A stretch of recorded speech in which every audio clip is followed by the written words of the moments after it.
Olá novamente, meus queridos alunos, meus pinguins preferidos. Sejam muito bem-vindos à segunda parte da nossa aula sobre o sistema digestório. E nós vamos falar sobre o quê? Nós vamos falar sobre cada órgão do sistema, suas funções, o que acontece de importante em cada parte do nosso sistema digestório, para que você possa sair sabendo tudinho daqui. Se interessou? Quer saber um pouquinho mais? Vem com a gente para mais essa aula do canal Biologia Mais, que é top!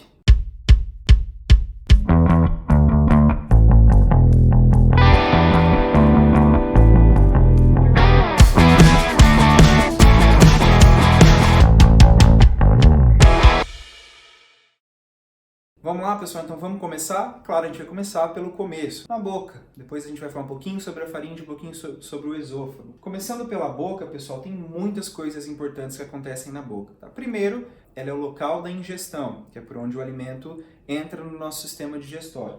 É na boca também que vai acontecer a mastigação, que dá início ao processo de digestão mecânica. É um processo físico. Se você não assistiu a nossa aula inicial, a nossa aula introdutória, volta lá, assiste a primeira aula, a aula 9.1, depois você volta aqui para assistir a aula 9.2, porque tem várias coisas importantes que a gente discutiu lá naquela aula que vão ser muito utilizadas nessa aula aqui, ok? Quem vai fazer esse processo de digestão mecânica serão os dentes. Na boca a gente também vai encontrar a língua, que ela é um órgão muito importante, é um músculo poderosíssimo, forte no nosso corpo, que é responsável pela sensação de sabor, então ela está relacionada com o paladar. O paladar, pessoal, ele é uma mistura ali de sabor com odor. Tanto é que quando a gente está gripado, a gente não consegue sentir muito bem o sabor da comida, né? É porque a língua faz a parte dela, mas as nossas narinas, como estão ocupadas com outras coisas, né? Com aquela sujeirinha, a secreção, o nariz entupido, a gente não consegue sentir o cheiro dos alimentos. Então isso prejudica o nosso paladar. Então a língua, ela é a responsável pelo sabor, na sensação que a gente chama de paladar. E isso tem uma característica importante, porque isso pode servir como uma forma de defesa. Porque quando você se alimenta de alguma coisa que não está boa, que está alguma coisa estragada, uma comida deteriorada, o sabor alterado daquele alimento é reconhecido pela língua e você já recusa esse alimento rapidamente. Outra coisa muito importante a gente lembrar da nossa boca é que o pH dela é neutro. A gente vai ter a boca no pH variando ali sempre em torno de 7. Talvez um pouquinho menos, às vezes um pouquinho mais, mas sempre ali em torno de 7. Na nossa boca nós temos os nossos dentes. E os nossos dentes, eles não podem ficar em ambientes que não sejam adequados. Então, por exemplo, as bactérias que estão presentes na nossa boca naturalmente, elas produzem no seu metabolismo o ácido lático, quando elas fazem a fermentação de restos de alimentos presentes ali na nossa boca. E olha só que interessante, o ácido lático, ele diminui o pH da nossa boca, deixando o ambiente da nossa boca, que deveria ser neutro, um pouco mais ácido. Essa acidez vai provocar a corrosão calcária, que é a deterioração do esmalte dos nossos dentes. Os nossos dentes são formados por sais de cálcio, sais de fósforo principalmente, e em presença de ácido, esses sais acabam sendo dissolvidos. E essa corrosão vai favorecer a destruição do esmalte do nosso dente. E aí, as bactérias se instalam nessas cavidades que foram formadas, formam-se então as cáries. Por isso que é importante a gente manter a higiene bucal, para manter o nosso ambiente livre de bactérias sempre que possível, para evitar a produção desse ácido lático. Elas vão estar sempre ali, elas vão sempre ressurgir, mas se a gente fizer a higiene adequada dos nossos dentes, a gente pode diminuir a atividade dessas bactérias na nossa boca. O flúor, a gente sempre fala de fazer, né, tipo, vai no dentista, passa flúor. O flúor, ele ajuda a dar uma blindada, prevenindo então contra essa corrosão e contra a instalação de cáries. E outra questão é a questão do mau hálito. Quando a gente acorda de manhã, por exemplo, essas bactérias que estão lá fermentando dentro da nossa boca, elas estão produzindo uma série de gases. Estão produzindo o ácido lático, que vai mudar o pH da nossa boca, estão produzindo enxofre, às vezes. Essa combinação de gases produzidos por essas bactérias dão aquela sensaçãozinha de mau cheiro na nossa boca logo quando a gente acorda. Sabe a melhor maneira de resolver isso? Escovar os dentes, que aí você elimina a bactéria, elimina aqueles restos de metabolismo da bactéria que estão lá e a sua boca fica livre do mau cheiro. É claro que tem outras razões que podem levar ao desenvolvimento de mau hálito, tá, pessoal? Tem pessoas que têm problemas de estômago, outros problemas de saúde, que podem causar mau hálito também. Mas em relação às bactérias, escovar o dente já é uma grande ajuda. Então aqui a gente tem o nosso dente. O nosso dente é formado, a parte exposta do nosso dente é chamada de coroa. A parte que faz o contato, a transição entre a boca e a gengiva, né, que está ali em contato com a gengiva, na verdade, a gente vai chamar de colo do dente.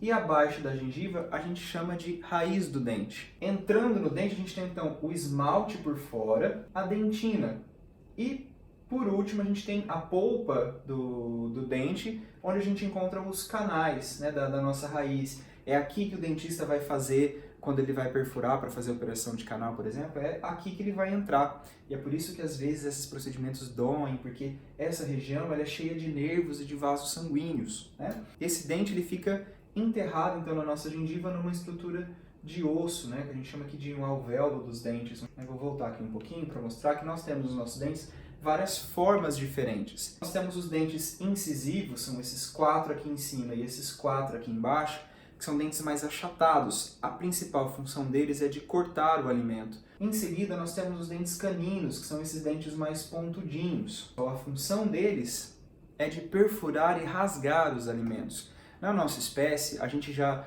cozinha há muito tempo, a gente utiliza uma alimentação onívora, a gente não se alimenta só de carne, então os nossos dentes caninos eles não são tão desenvolvidos. Mas existem alguns animais, como é o caso, por exemplo, de leões e de tigres, que eles precisam desse dente para poder rasgar e cortar a carne de suas presas, então eles vão ter o canino bastante desenvolvido. Mas quando você vai num churrasco e você percebe que a carne está dura, pode prestar atenção na próxima vez. Tenta morder a carne não corta, a sua primeira reação é trazer a carne para o canto da boca e puxar.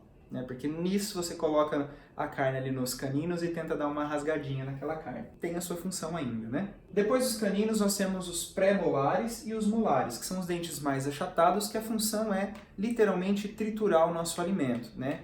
Por que isso é importante? Porque quando a gente tritura o alimento, a gente não transforma quimicamente aquelas moléculas, mas a gente expõe essas moléculas do alimento às enzimas do nosso sistema digestório. Vão fazer o quê? Vão fazer digestão química desse alimento depois. Então a digestão química ela é de alguma forma dependente da digestão mecânica, por isso que a digestão mecânica vem antes. Ainda na boca, nós possuímos as glândulas salivares. Qual a importância delas? Elas produzem a saliva. A saliva também tem duas funções básicas. A primeira é de lubrificação, manter a nossa boca lubrificada. Você já imaginou engolir alguns alimentos secos, assim, sem a saliva? O tanto que não incomoda? Que desce rasgando, engole aquele pedacinho de pão, aquele pedacinho de bolacha que você não mastigou direito, que o negócio desce rasgando. A saliva é importante para fazer essa lubrificação, deixar esse alimento um pouco mais mole, né? E ela também tem função de defesa, porque a gente possui algumas enzimas na nossa saliva, pessoal, que podem ajudar a combater micro-organismos que entram junto com os alimentos ou que estão no ambiente, enfim, que entram em contato com a nossa boca. A saliva ela é produzida por glândulas, que são chamadas de glândulas salivares. Nós temos 3 glândulas salivares importantes. As glândulas parótidas, que são essas que ficam aqui na parte de trás da nossa boca, próximo do ouvido, e são elas que inflamam, por exemplo, quando a gente tem a cachumba. A sublingual, olha que criatividade, a sublingual está embaixo da língua, e as submandibulares, que estão abaixo das mandíbulas. Elas produzem a sua secreção e transportam essa secreção para dentro da boca através de alguns canais, que vão se abrir aqui embaixo da língua, ou no palato, né, no céu da boca, ou na região lateralzinha assim da nossa boca. Ficam constantemente derrubando a saliva na nossa boca para mantê-la hidratada, pronta para receber alimentos. Bom, a partir do momento que a gente ingere então o alimento, esse alimento começa a ser mastigado e a ser misturado com a saliva num processo que a gente chama de ensalivação. Isso é muito importante, pessoal, porque essa saliva ela já vai iniciar a digestão química. Ó, presta atenção nisso, hein? Então olha só, na boca a gente tem digestão mecânica iniciada ali pelos dentes e a gente já tem início da digestão química. Por quê? Na nossa saliva nós temos uma enzima chamada amilase salivar, ou ptialina, como ela era conhecida antigamente. Ela também pode ser conhecida como alfa-amilase. Porque o que ela faz? Ela digere o amido. Aqui, por exemplo, então a gente tem o amido, que é uma molécula grande, cheia de glicoses ligadas, e a amilase salivar ela é capaz de transformar esse amido em disacarídeos de glicose. Então a gente quebra essa grande molécula de várias glicoses em várias duplinhas de glicose, que são disacarídeos, que a gente chama de maltose. E além disso, na saliva também tem algumas lipases que vão dar início à digestão de gorduras. Importantíssimo lembrar que na boca começa a digestão mecânica, que começa a digestão química de carboidratos, principalmente através da amilase salivar, e que o pH na nossa boca é em torno de 7. E que a amilase salivar só funciona bem nesse tipo de ambiente, pH 7. Ok? Porque agora a gente vai passar para outros compartimentos e o pH vai mudando ao longo do sistema digestório. A partir do momento em que você engoliu esse alimento, né, o alimento já foi ensalivado, já foi triturado, a gente deixa de chamar aquilo de alimento e passa a chamar de bolo alimentar. Então o que é o bolo alimentar? O bolo alimentar é o seu alimento já mastigado, já triturado e misturado à saliva. O bolo alimentar ele vai ser deglutido, então a gente vai empurrar o bolo alimentar para o esôfago, tá? Antes disso ele passa pela faringe. Então a gente empurra o alimento com a língua contra o palato e joga esse alimento para a faringe, que é o fundo da nossa boca. E quando a gente faz isso, quando o alimento passa por aqui, ele empurra a epiglote, que é uma cartilagem que cobre a passagem, a entrada para o sistema respiratório. Isso é muito importante, pessoal. Por quê? Porque quando o alimento passa, ele não pode entrar na nossa laringe e passar para a nossa traqueia.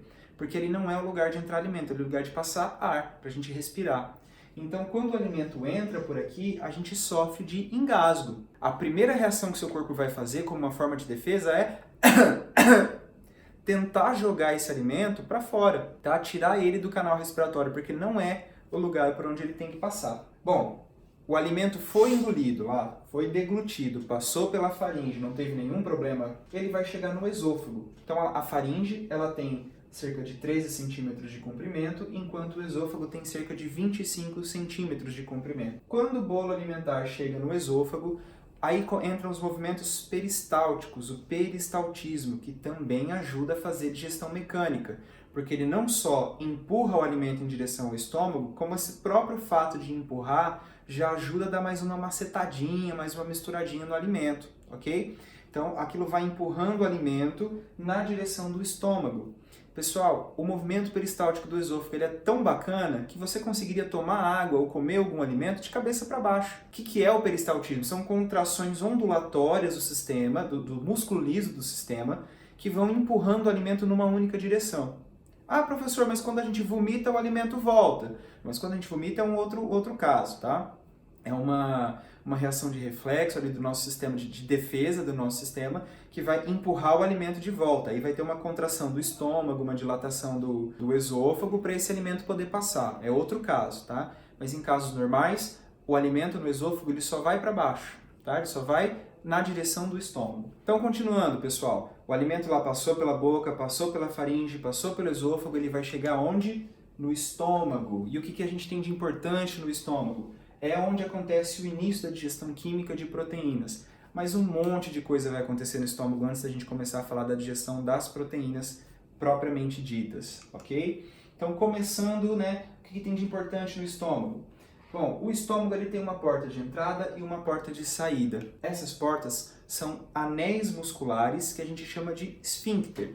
A gente tem dois, então uma na entrada do estômago que comunica o esôfago com o estômago e nós temos uma na saída que comunica o estômago ao intestino delgado. Essa primeira que comunica o esôfago com o estômago é chamada de cárdia ou esfíncter esofágico, porque é o esfíncter que está próximo do coração ou próximo do esôfago. Também você pode também encontrar o nome esfíncter cardíaco. E o que está próximo da saída do estômago para o duodeno a gente chama de esfíncter pilórico ou piloro. Ele fecha então a passagem do estômago para o intestino. E por que os esfíncteres são tão importantes, pessoal? Porque eles fecham a entrada e funcionam como se fossem porteiros. Então, quando o alimento chega do esôfago e vai entrar no estômago, o esfíncter cardíaco se abre, o alimento passa e o esfíncter se fecha, evitando que o bolo alimentar volte e que o suco gástrico, que é muito ácido, volte junto com ele. Enquanto esse aqui fica ali fechado, enquanto o alimento precisa passar pela ação do estômago, né, para ele não seguir caminho antes que a digestão do estômago aconteça. O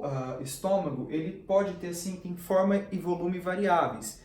Ele pode ter até uns 2 litros de capacidade. Claro, depende da pessoa, depende da idade, depende de vários fatores. Mas, em média, o estômago vai ter ali uma capacidade de 2 litros. E ele é formado por uma parede toda preguiada. E essa parede preguiada ela é importante porque quando o alimento vai chegando, o estômago ele pode dar uma distendida, né, para poder acomodar uma maior quantidade de alimento. E nessas paredes preguiadas, pessoal, nós temos 3 células que são muito importantes para o funcionamento do estômago, que são as células parietais, responsáveis por produzir o HCl, o ácido clorídrico, que é um ácido forte. Então, olha só, aqui no estômago, o nosso ambiente não é mais neutro como era lá na boca.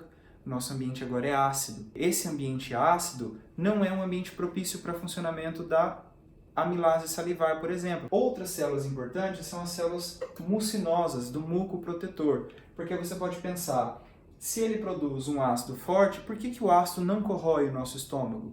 Ele corrói, tá? Quer dizer, ele poderia corroer se não fosse a atividade das células mucinosas, que produzem esse muco que reveste internamente as paredes do estômago, evitando que o ácido clorídrico atue sobre ela. E a gente tem também um terceiro tipo de célula, que são as células principais.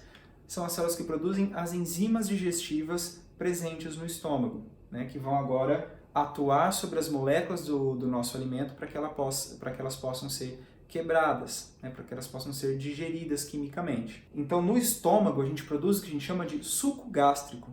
O suco gástrico ele tem um pH muito ácido, né, ali por volta de 2.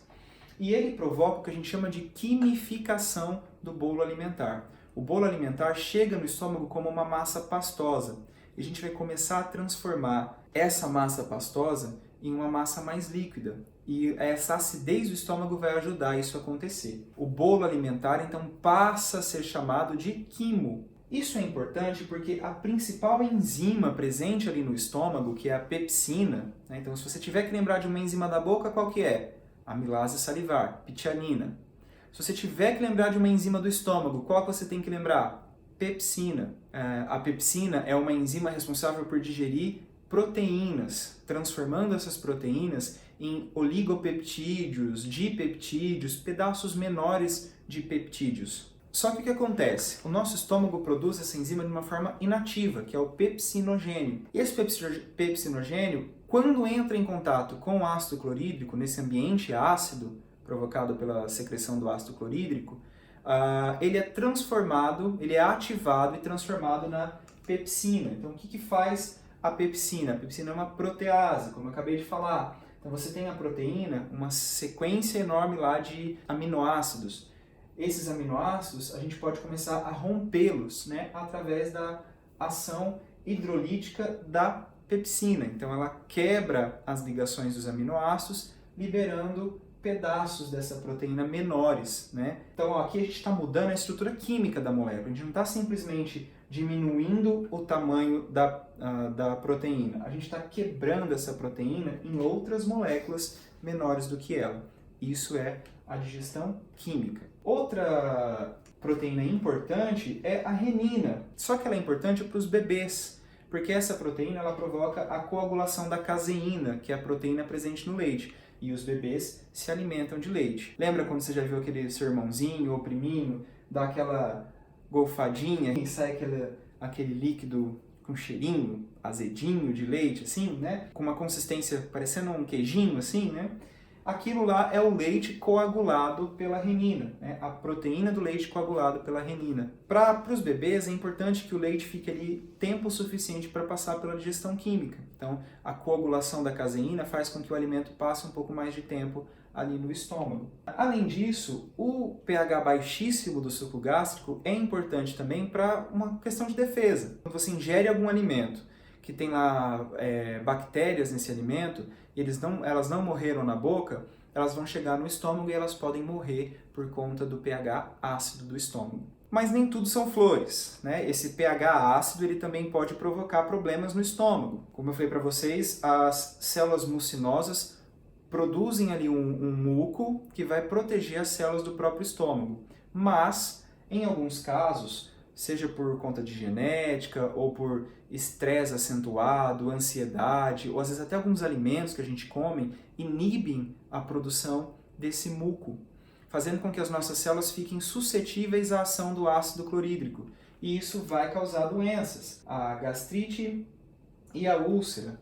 Eu O que é a gastrite, pessoal? A gastrite é uma inflamação ali de uma certa região do estômago provocada pela corrosão ali do ácido clorídrico. E a úlcera é quando esse ferimento já é um ferimento mais grave, ele se formou uma ferida por conta dessa acidez acentuada. Muitas pesquisas mostraram que é comum, muito comum, que em locais em que a gente tenha úlcera, a gente também tem a proliferação de uma bactéria, que é Helicobacter pylori, que é uma bactéria que consegue sobreviver no pH ácido do estômago e ela geralmente está associada a esses casos de formação de úlceras. Logo em seguida, o quimo sai do estômago, passa ali pelo esfíncter pilórico e ele vai cair então agora no intestino delgado. O intestino delgado é um órgão grande, pessoal, dividido em 3 partes e que tem como função finalizar a digestão química e dar início ao processo de absorção, né? O principal processo de absorção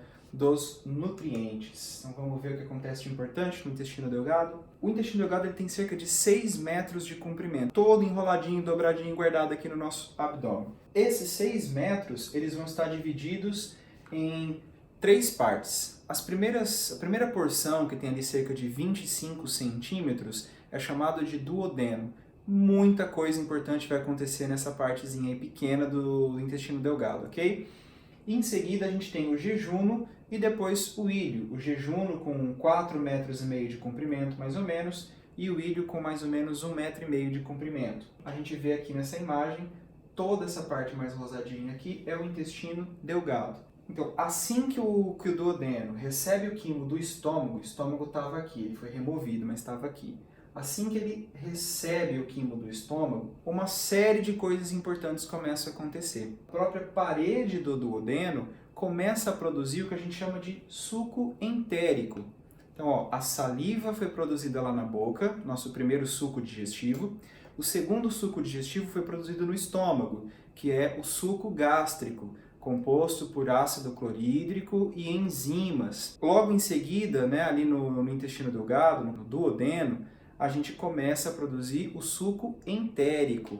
Toda vez que você ouvir essa palavra entérico, a gente está se referindo ao intestino. Quando você escuta a palavra gástrico, geralmente a gente está se referindo ao estômago. O suco entérico é uma coleção de enzimas que vai continuar o nosso processo de digestão química.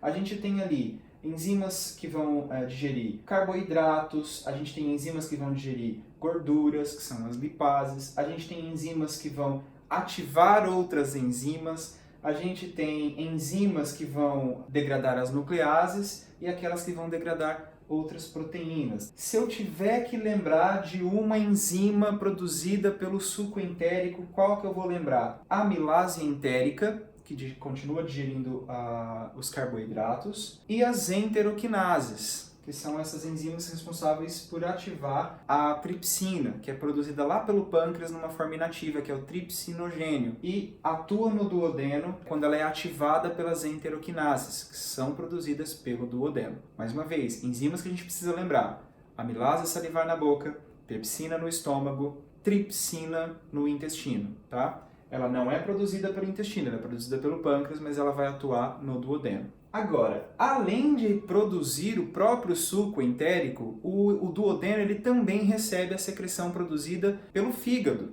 tá? Que é a bile.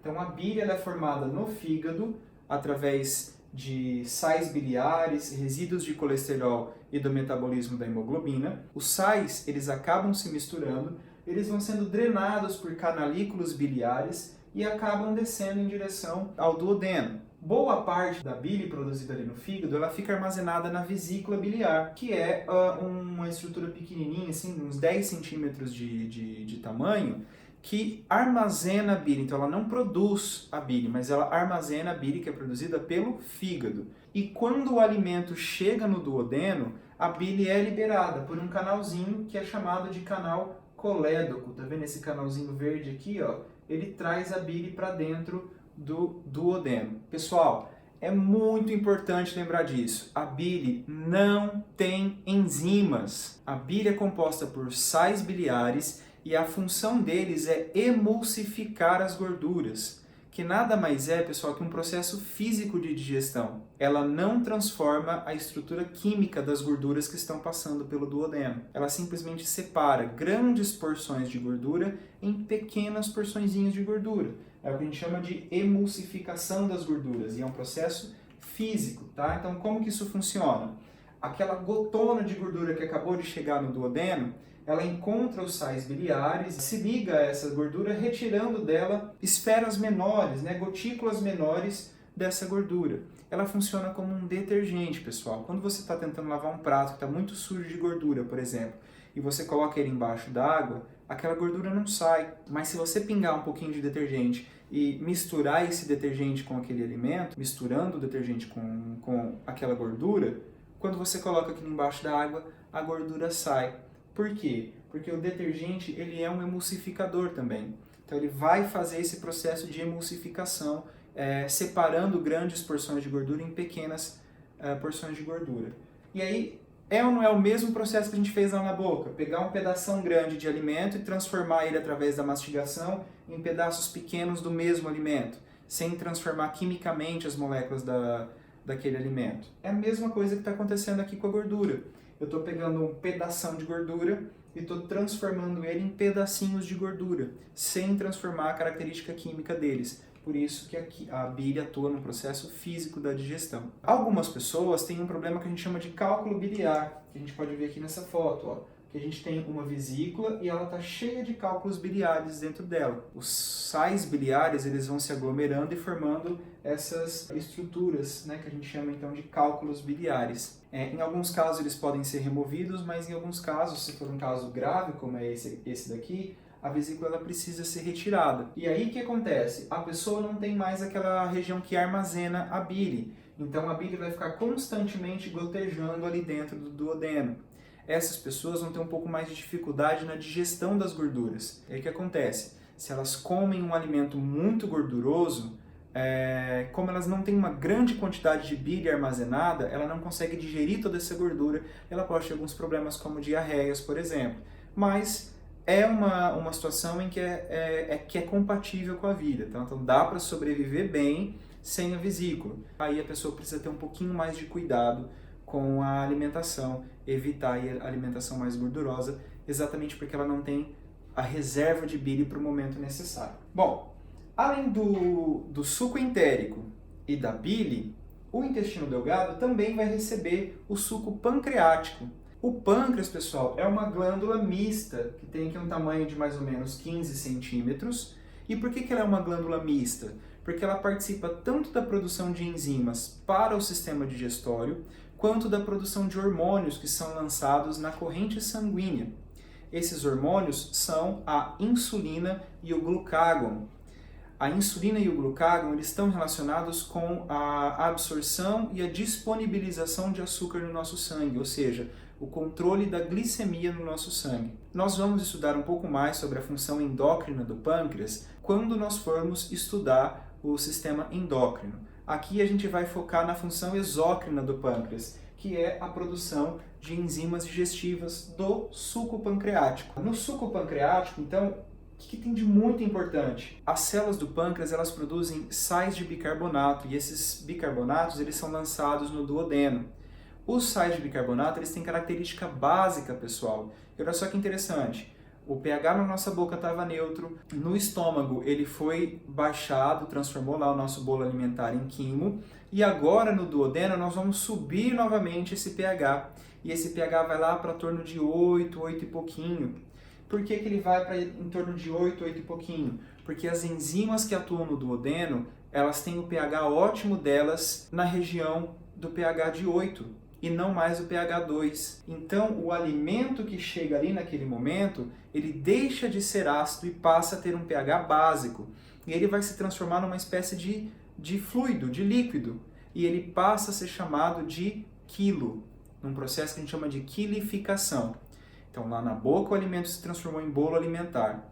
No estômago, ele se transformou em quimo. E agora, no intestino delgado, ali no duodeno, ele vai ser transformado em quilo. No quilo, a gente vai encontrar, então, os restos lá do alimento que vieram do estômago, o suco entérico a bile e o suco pancreático. O que tem no suco pancreático? Além do bicarbonato, nós temos a amilase, o tripsinogênio. Lembra que eu falei para vocês que vai atuar no duodeno? Ele não é produzido no suco entérico, ele é produzido no suco pancreático, mas ele é ativado pelas enteroquinases que foram produzidas pelo suco entérico.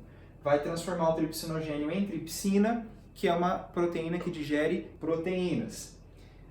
Temos também a quimiotripsina, algumas lipases e as nucleases. As nucleases que são responsáveis por digerir ácidos nucleicos, transformando em nucleotídeos. Beleza, pessoal? Então tudo isso está atuando no duodeno. O suco entérico, a bile e o suco pancreático. As glândulas elas vão liberando o suco pancreático num canal que é chamado de canal pancreático.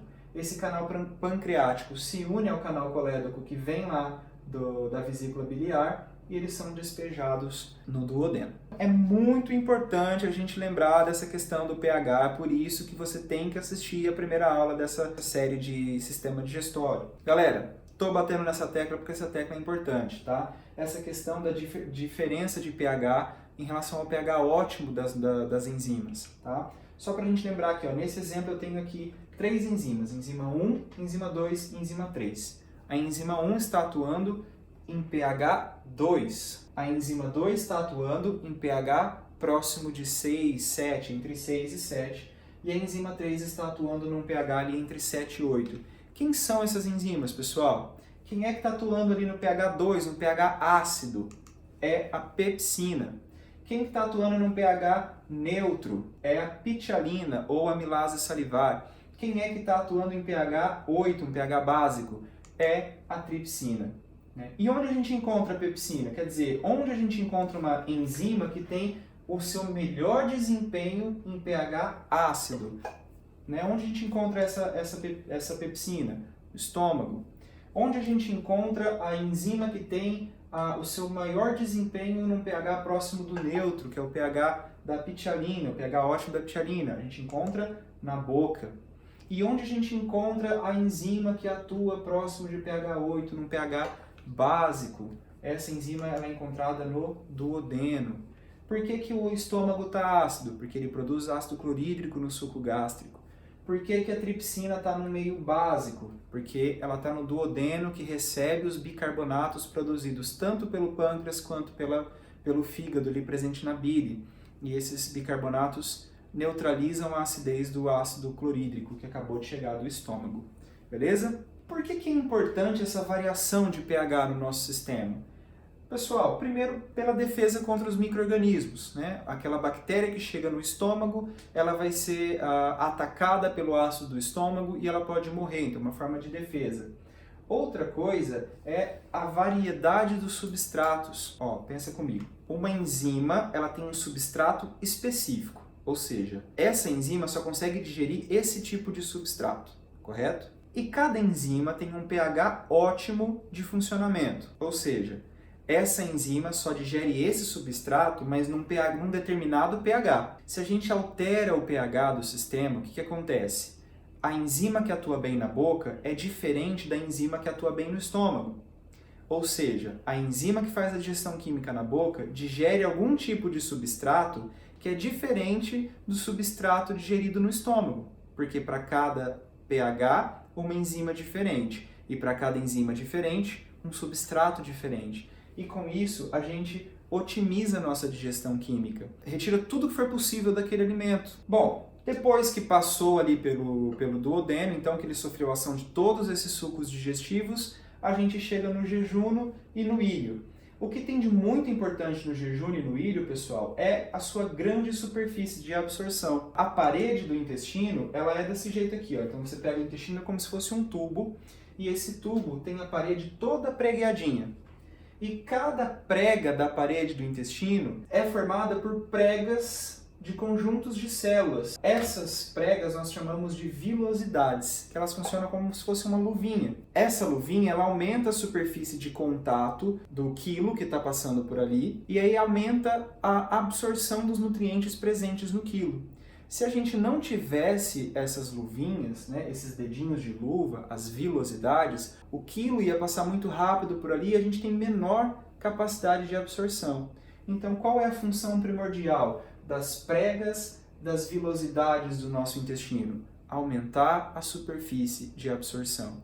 Então você tem um órgão que tem 6 metros mais ou menos de tubo, esse tubo é todo preguiado, essas pregas são cheias de vilosidades e mais, as células que estão na superfície dessas vilosidades também têm microvilosidades. Então a gente tem a parede cheia de dobras, cada uma dessas dobras cheias de vilosidades e cada uma dessas vilosidades cheia de microvilosidades. Tudo isso para deixar a superfície enorme, para poder absorver o máximo possível de nutrientes que está passando ali com o quilo. No interior dessas vilosidades, a gente tem uma grande quantidade de vasos sanguíneos e vasos linfáticos. Os nutrientes que estão passando por ali, eles são absorvidos pelas células do intestino, caem nessa corrente sanguínea ou nesses vasos linfáticos e são levados para onde eles são necessários. Os aminoácidos, a glicose, a água e os sais minerais, geralmente vão ser conduzidos para os vasos sanguíneos, dos vasos sanguíneos eles vão para o fígado, e do fígado eles são armazenados no fígado ou eles são distribuídos para o resto do corpo, até onde eles são necessários. Água, ácidos graxos e o glicerol, eles podem até ir para os vasos sanguíneos, mas geralmente eles caem nos vasos linfáticos, e dos vasos linfáticos eles são entregues ali para circulação novamente e vão circular com o sangue. Terminando o íleo, a gente vai entrar no intestino grosso. Pessoal, no intestino grosso a gente vai ter de importante a absorção de água e de sais minerais. Mas olha só, a água e os sais minerais, eles já podem ter sido absorvidos pelo tubo todo, tá? A gente tem um pouco de absorção de água e sais minerais no estômago, tem um pouco de absorção de água e sais minerais no intestino delgado. Não é uma exclusividade do intestino grosso, mas o intestino grosso tem como função principal a absorção de água e sais minerais. Então olha só, ele vai ser dividido também em algumas partes, tá?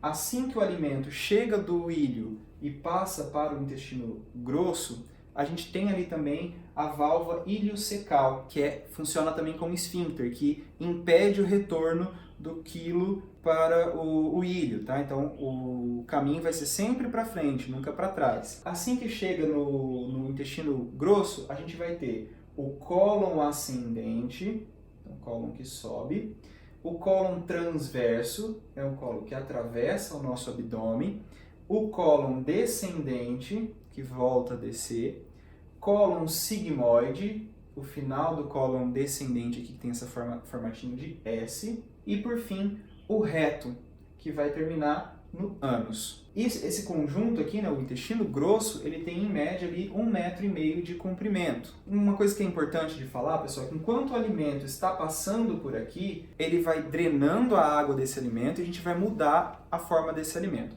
Mas antes da gente ver o que vai acontecer aqui, eu quero falar um pouquinho sobre essa parte inicial do intestino grosso, que é o ceco. O ceco, ele significa fundo cego, né, que é um local que não tem continuidade, essa parte aqui para baixo da válvula iliocecal. No ceco a gente encontra o apêndice vermiforme, que em alguns animais, como animais herbívoros, ele é super desenvolvido porque ele armazena ali o alimento por mais tempo para poder passar pela digestão. Mas em nós ele é um órgão resquicial, então ele não tem uma função muito grande, apesar da gente saber que tem algumas células de defesa que se acumulam ali na região do apêndice, ele pode ter alguma função na defesa do corpo.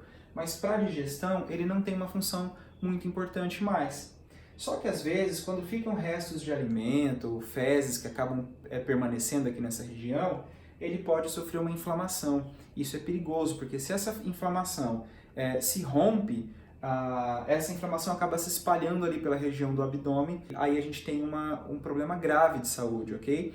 Então, a apendicite é a inflamação desse apêndice, desse pedacinho do intestino aqui que termina em fundo cego. Tem uma cirurgia simples que pode ser feita para ser retirada a apendicite, mas é perigoso. Ela pode levar inclusive à morte, tá? Então fique atento ao seu apêndice. O quilo que acabou de chegar no intestino grosso através do íleo, ele vai passando por essas alças ascendentes, transversas, descendentes, e enquanto ele está passando por ali, a água e os sais minerais vão sendo absorvidas. Também tem uma produção de muco.